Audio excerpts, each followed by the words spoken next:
Sa kabundukan ng Mindoro Oriental, may isang eskwelahan na nakatago sa kagubatan. Pero para marating ito, 25 ilog daw ang kailangang tawirin. So maswerte tayo ngayon kasi medyo hanggang tuhod lang yung tubig. Kapag medyo mataas yung tubig, mahirap na kasi kahit ganito kababaw, may current eh. Sana hindi na mataas yung mga susunod, ano? Para mas madaling tawirin. At 3 oras ng maputik na daan ang dapat tahakin.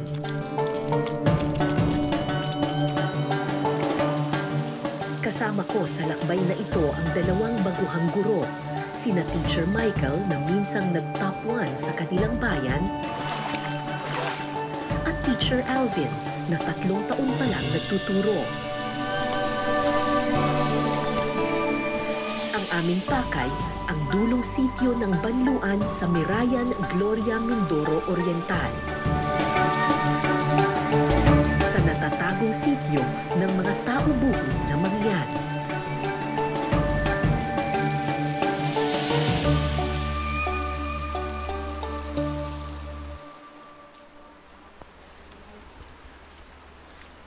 Dating private school teacher si Teacher Michael.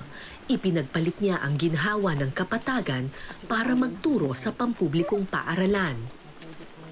Di niya akalaing sa bundok pala siya i-assign ng DepEd. Kasi po, ang nakalagay lang po dun sa ESO ko, Mirayan Elementary School, Banluan Extension. Hindi ko po napansin yung Banluan Extension. Ang nasa isip ko po, ang idea ko po, Mirayan lang. Sa wow, dito lang ako, pwede akong mag-uwian, magmotor, back and forth. Hindi namin alam kung ilang ilog, kung gaano kataas yung aangunin. Doon po, na-realize ko na ito na yon, ito na po, ganito na po ang sitwasyon. Iyak na kayo nung una ninyong punta sa community. Yes, sorry, kasi hindi po namin alam po hanggang saan, gaano kalayo itatawirin. Hindi ninyo alam. Kami po na ganito. Nabudol pala kayo, ano?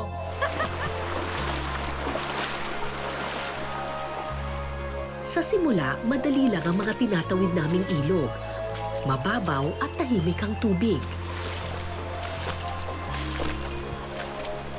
Pero habang tumatagal, unti-unting lumalakas ang ragasa.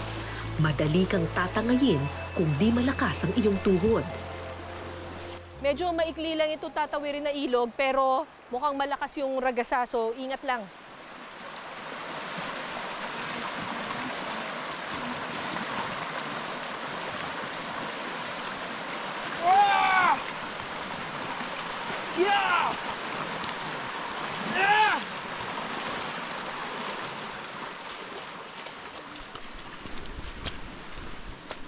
Ito ang unang assignment ni Teacher Alvin bilang guro. Ilang taon niyang pinaghandaan ang pagkakataong makapagturo. Pero laking gulat pa rin daw niya nang makita ang daan patungong sityo Banluan. Mahirap na pong tumanggi po sa trabaho kasi trabaho ang hanap, trabaho ang ibibigay sa iyo. Ang problema lang po talaga yung pag-akyat at pagbaba po namin. Kung saan is talagang yung andyan po yung mga trahedya na maaring hindi namin inaasahan, madulas po, umaanod sa ilog. Hindi na po namin iniisip yun. Basta ang iniisip po ng talaga, mga bata po talaga.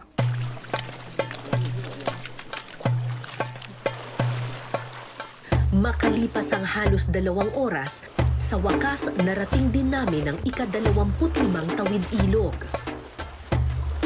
Ito na raw yung huling tawid ilog. Pagkatapos nito, puro paahon na raw. Kung nakikita ninyo yung parang hagdan na yon, yan na yung simula ng ahon.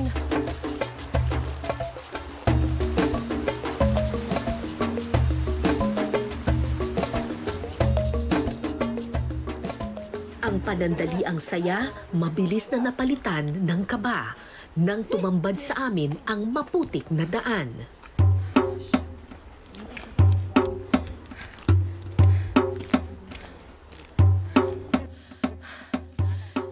Pwede bang ilog na lang ulit? Diyos ko. Kanina pinagbe-pray ko sana matapos yung ilog ngayon. Sana ilog na lang, mas madali kaysa sa putik.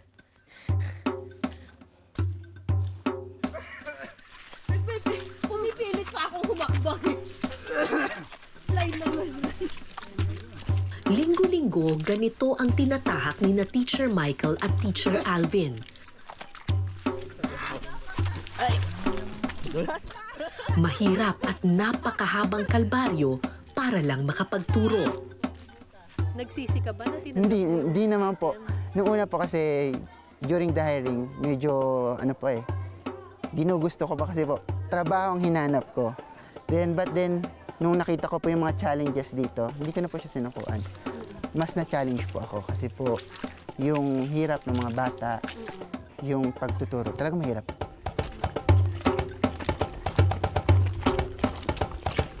May mga putik na abot binti. Sa maputik po, sa malambot, para hindi po kayo mag-slide, ma'am.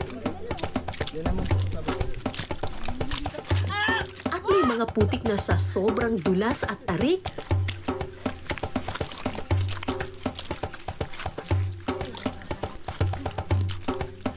Mapapagapang ka na lang.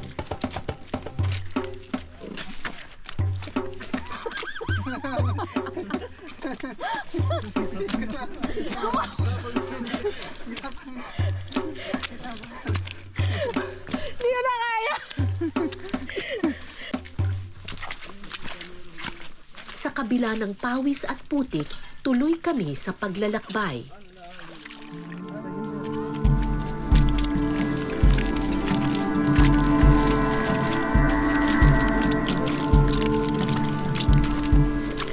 Ang problema, makalipas ang isang oras na paglalakad sa putikan, biglang bumuhos ang malakas na ulan.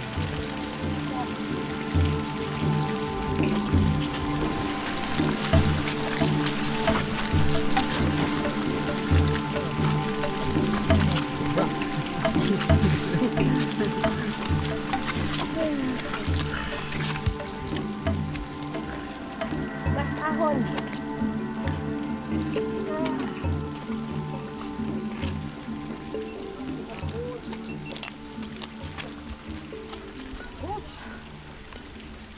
Nakapagod. Isang ahon na lang daw. Yun, oh. Tara. May mga pagkakataong gusto ko nang sumuko. Pero sabi nga ng mga guro, walang matarik at walang maputik sa taong nagmamalasakit. Minsan po, naakit po ako dito sa school, basang-basa po. Pero yung aming mga laptops, yung mga napkin po na yung mga materials po, nakabalot na po sa plastic yun. Tapos minsan po, umaakit kaming baha po. Ang saan is, ang iniisip namin, para po sa mga bata. Kasi paano po ang mga bata kung hindi po kami aakyat? Kawawa naman po sila.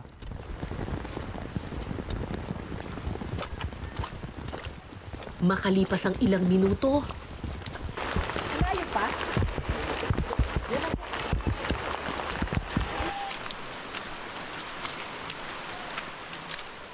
alas 4 na ng hapon nang marating namin ang dulo ng aming lakbay. Ang sityo ng mga tao-buhid Mangyan. Ay, salamat! Ay, thank you, Lord! Oh, thank you!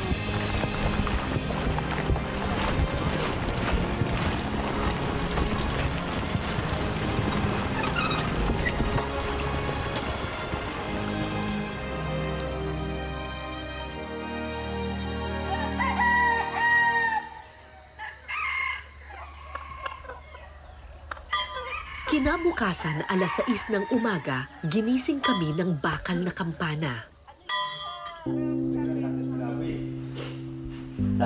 Lukas sadi, tulok sa 10:11, ayanggan tulok sa 10:8.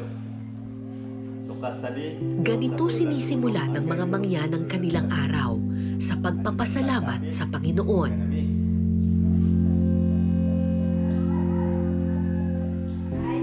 Habang ang mga bata naman naghanda ng maglakbay paakyat ng eskwelahan.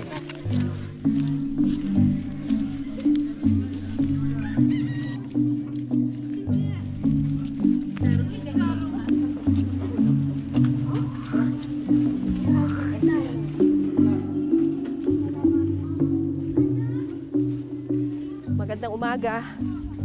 It's 7 o'clock in the morning, pero siguro mga 7:30 or 8 o'clock pa magsisimula yung klase kasi marami dun sa mga estudyante, dahil umulan nga, baka bumabiyahe pa sa mga oras na ito. Medyo maputik kasi yung daan. Yung iba sa kanila nakatira pa dun sa mga iba pang mga bundok, mga 30 minutes to 1 hour yung layo.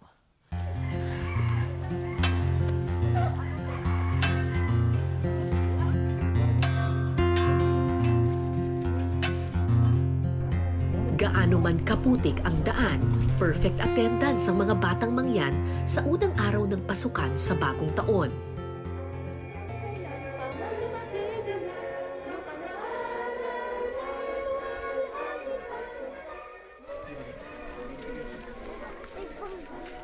Dalawa lang ang classroom sa Sitio Banluan, kaya sama-sama sa iisang kwarto ang mga estudyante ng grade 1, 2 at 3.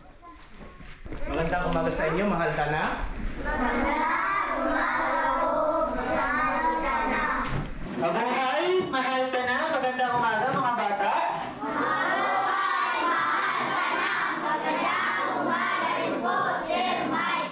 Si Teacher Michael naman ang guro ng grade 4, 5 at 6. Multi-grade system ang tawag sa ganitong paraan ng pagtuturo.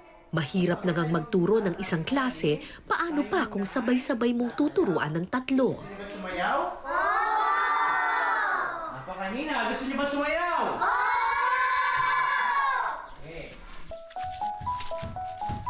Bukod kay Teacher Alvin at Teacher Michael, may isa pang guro sa Sitio Banluan.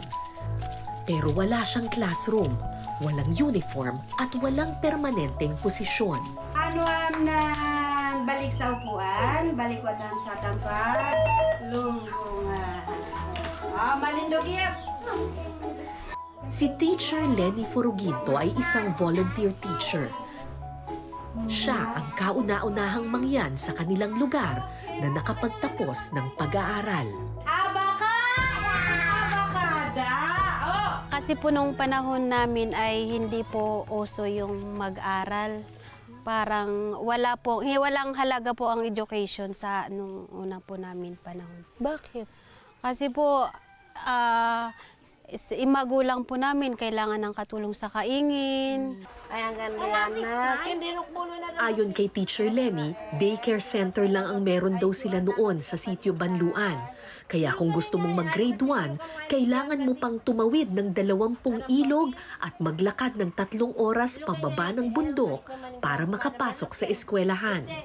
So kayo po, pagkatapos ninyo po nag-daycare, paano po kayo nag-aral? Saan kayo nagpunta? Nagpunta po ako sa isang kakilala namin Tagalog. Anong ginawa ninyo doon? Doon na po... Parang inampun kayo?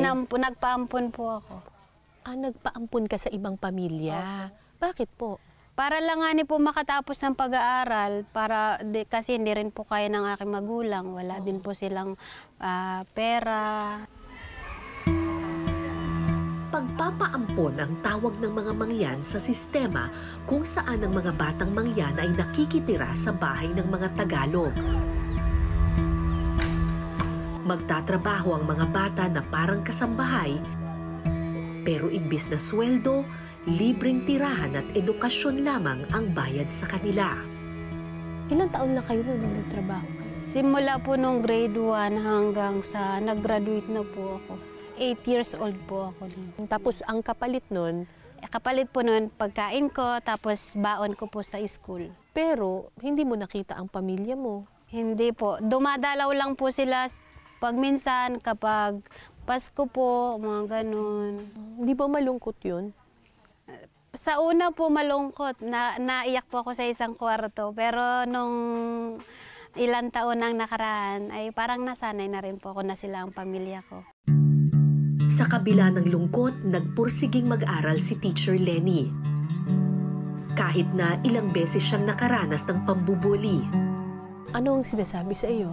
Na mangyan, na nakabahag, gano'n. Sabi, ang lapad-lapad daw po ng aking daliri sa paa. Anong iniisip mo? Wala po. Minsan po ay nabaliwala po, tapos minsan po iniiyak lang.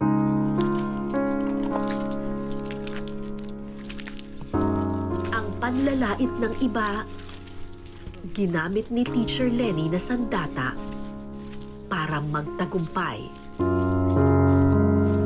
Parang panalangin ko po kay Lord na, Lord, patapusin niyo lang po ako dito sa college kong to. Ako ay maglilingkod sa aking katribo. Makalipas ang maraming taon, nakapagtapos ng kursong BS Education si Teacher Lenny. At tulad ng kanyang pangako, bumalik siya sa bundok para maglingkod. Wala bang nagsabi sa inyo na, oh, dito ka na lang sa baba? Marami po. Anong sinasabi? Bakit babalik ka pa sa bundok? Ay, gandang-ganda na ng itsura mo, ang linis-linis mo na, nakapagtapos ka na, civilized ka na, ba't babalik ka pa? Sinasagot ko lang po sa isip ko na, yun kasi yung aking sinabi kay Lord, pag ako lang ay nakatapos, nakagraduate sa school na ito, ako ay maglilingkod muna sa aking katribo.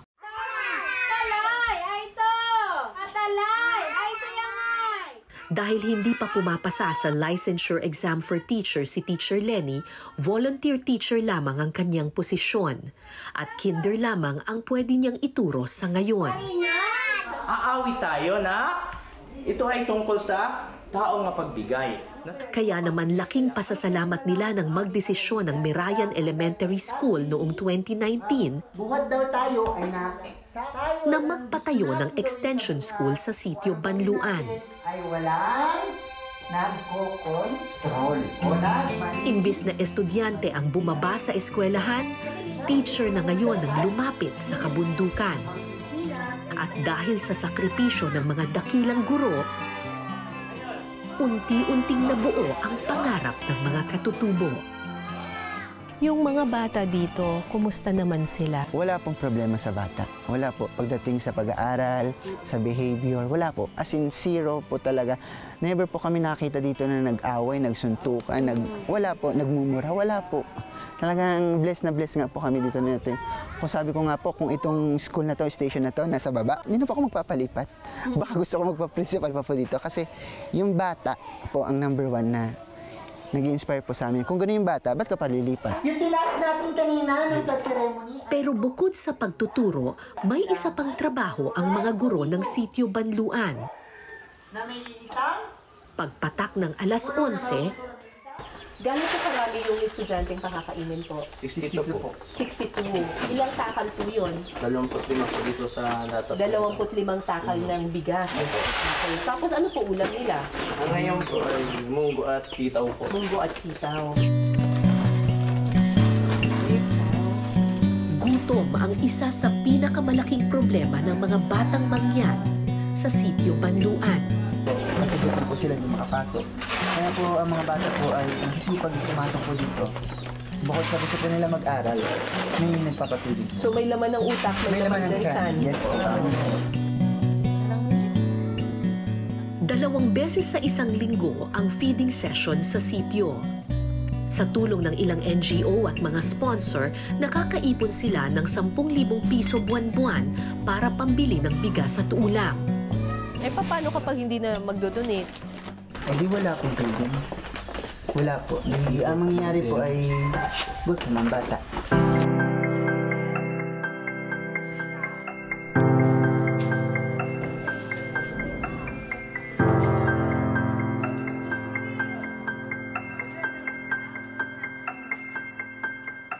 Sabi nga nila, walang papasok na kaalaman kung ang tiyan ay kumakalam. Ito ang dahilan kung bakit ganun na lang ang pagpupursige ng mga guro na magkaroon ng feeding sessions. Mula nang isagawa nila ang feeding session sa paaralan, tumaas ang enrollment sa sitio Banluan. Pinahon po kami ng 2 teacher, tapos siyempre yung education din po ng mga bata, naangat, yun po. Kaya sobrang thank you po talaga sa mga teacher na umaawon at nagtyaga umaawon dito sa amin. Pagkatapos ng tanghalian, balik-aral ang mga bata.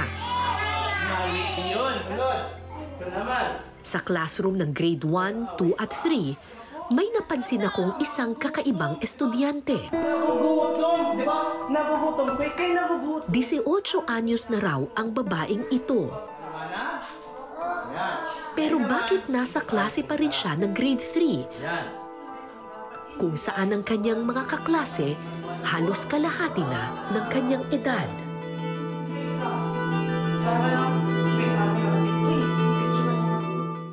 Anong kailangan ng batang itong umiiyak? Kaya, Minik.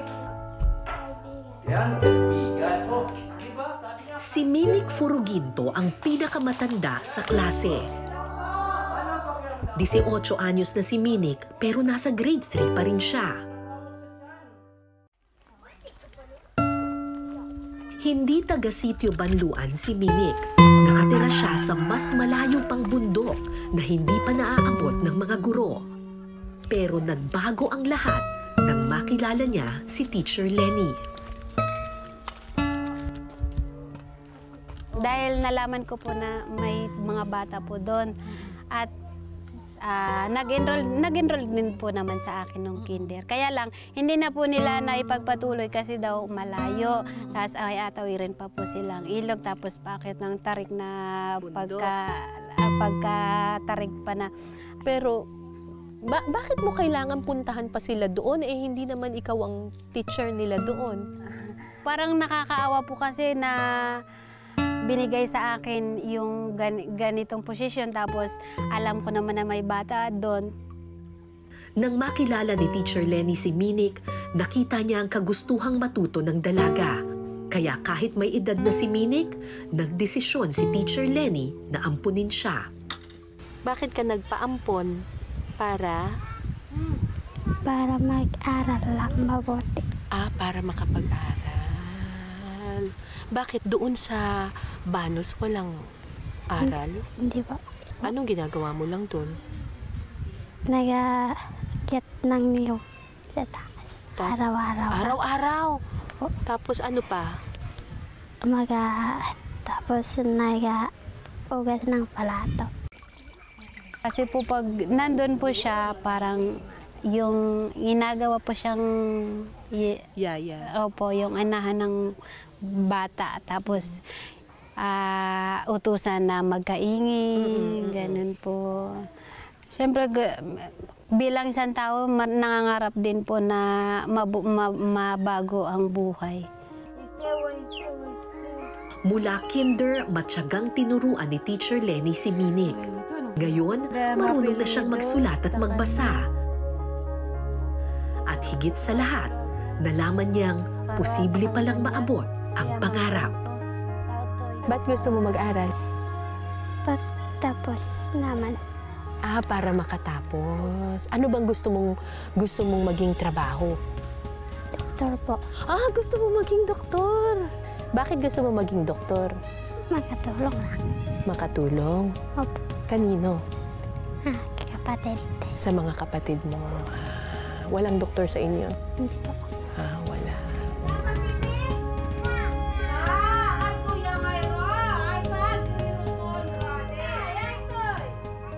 Ano po ang pangarap ninyo para sa mga bata dito sa Banluan?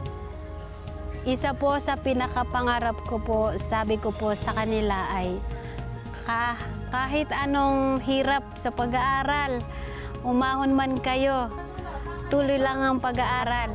At pag kayo'y nagpatuloy, magiging katulad ko rin kayo na may tinapos. Yun, sabi ko sa kanila, yun ang pangarap ko sa inyo, makatapos kayo, huwag kayong magtrabaho sa baba. Pagtulungan muna natin, paunladin ang ating tribo, komunidad dito.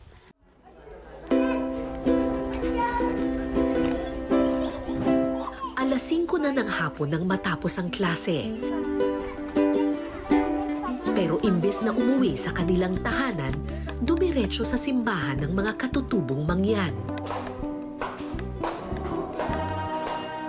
Araw-araw nagdadasal yung mga mangyan dito sa sitio Banluan. Nagpapasalamat tuwing umaga at bago matapos ang araw, magpapasalamat muli sa Panginoon sa kabila ng lahat ng kanilang mga pagsubok na pinagdaraanan. Nagpapasalamat pa rin sila sa lahat ng biyaya. Sa isang lugar na pinagkaitan ng kalsada, kuryente, pagkain at karangyaan, hindi ko lubos maisip kung paano nila nagagawa pa ring magpasalamat sa bawat araw.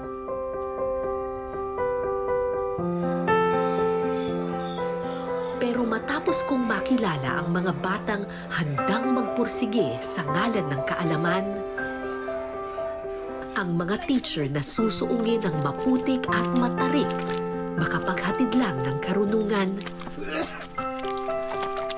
Matapos kong makilala si Teacher Lenny na piniling bumalik sa lupang tinubuan para tiyaking walang batang maiiwan kung ano ang ipinagpapasalamat ng mga mangyan. Proud na proud po ako maging isang mangyan, isang taubuwid na mangyan. Kasi po ang aking at maayos ang aking dinatnan, yung nakakakilala po sa Diyos, wala pong gulo, kahit malayo sa kabihasnan, sa baba, nakaka-proud po.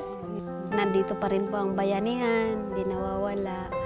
Yun po. Neguriro kat ngayan, hindi nugiro kay ngayan, si tungod si daga.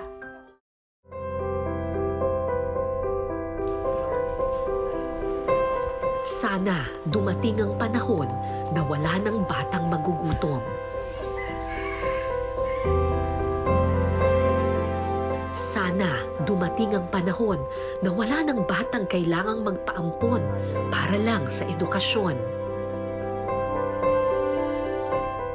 Sana dumating ang panahon na maabot ng serbisyo ang lahat ng lugar, nakatago man ito sa gitna ng kabundukan. Ako po si Cara David at ito po ang Eyewitness.